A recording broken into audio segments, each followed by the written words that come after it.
My first question to you is, what do you think is the problem with the way the world works right now? So short answer is it's centered around post-war institutions that are ending. And we're going to need to figure out what comes after that. And I think what comes after that is China versus the internet.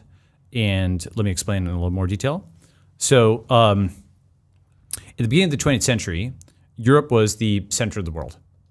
And the US and Russia were considered sort of quasi-barbarian things that were on the outskirts of Europe, like geographically, but also culturally and so on and so forth. They had these large expanses. They were not as cultured as Europe, right?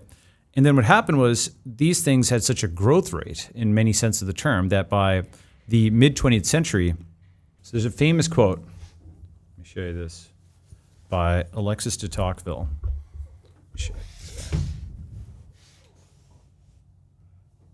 And so this is from 1835. Okay.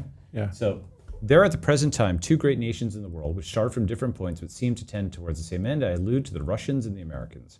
Both of them have grown up unnoticed, and whilst the attention of mankind was directed elsewhere, they have suddenly placed themselves in the front rank among the nations, and the world learned their existence and their greatness at almost the same time, right?